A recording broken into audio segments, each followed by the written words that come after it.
Hi there! So a few days ago someone called James McKay has shown me his project. This project is called OctoFarm, and if you are into 3D printing and using multiple printers together with Octoprint, this project definitely worth checking out. So let me show you.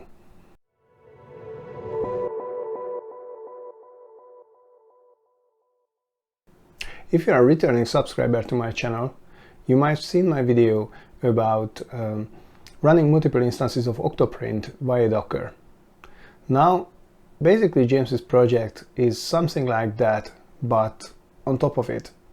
Because running multiple instances of Octoprint still forces you to use multiple UIs, one for each printer, and just switching between them is not the best solution. Now let me show you what James did to get over this problem and make a generic and quite elegant solution. So this is my Octoprint instance. It is connected to my Ender 3, and now this is OctoFarm. So OctoFarm is basically a UI that sits on top of multiple Octoprint instances and provides various let's say dashboards or views to check on your printers and control your printers, multiple ones in parallel, using a single UI. So as you can see, we have all the things, including the file manager. Everything here is connected to Octoprint and shows exactly the same content. This is done via Octoprint's REST API. So OctoFarm is basically connecting to all of your Octoprint instances.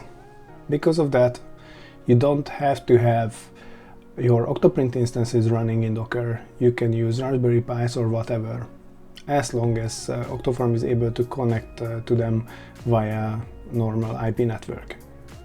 So as you can see, you can use it to control your printers, not just to have an overview. So let's see an example.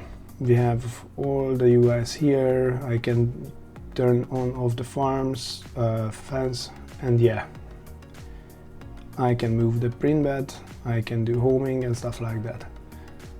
So in theory, everything works perfectly here. I can stop the motors. In the version I'm using, actually the fan on and off buttons are switched, so when I press off, actually the fans turn on, but this is just like a minor bug, to be honest. And this project is still being worked on, so expect some small quirks like here, for example the missing plugin support and stuff like that. Even though the plugins are missing, you can still do a lot of custom stuff via G-code, because handling extra G-code is there already. As I mentioned before, this project is still being actively worked on, and it's in its early phase. But as you can see, it already provides you a lot of ways to take a look on your printers or control them, depending on how many printers do you have and stuff like that. So we have multiple views depending on what do you want to see. So we can focus on the camera or focus on data we want to see about the printer, or actually printer status.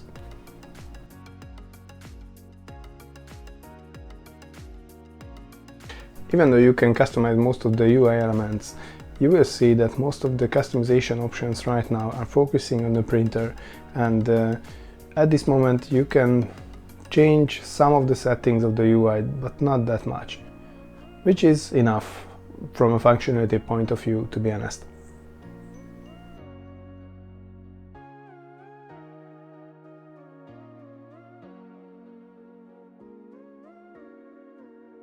Regarding the printer settings, this is actually the point where you also will encounter the biggest drawback of the project. So right now, the configuration saved into the browser's local storage, meaning that if you sit into another machine, even if you are running OctoFarm on a server, your settings won't be visible. So even on the same machine with a different browser.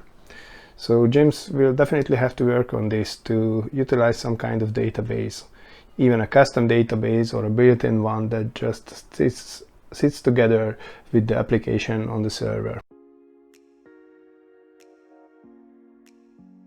Now regarding connecting to Octoprint, you will have to use API key provided by Octoprint, as you can see on the UI, and as it is described in the documentation of OctoFarm, you will also have to enable CORS to be able to call Octoprint from OctoFarm.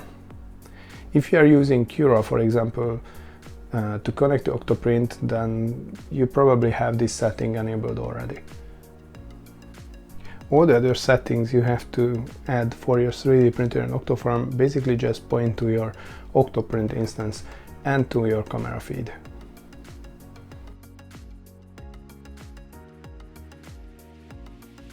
Now regarding the installation of OctoFarm, you can actually download the whole package because it just consists of a couple of HTML files, JavaScript and CSS code, so you can actually run it from your browser directly.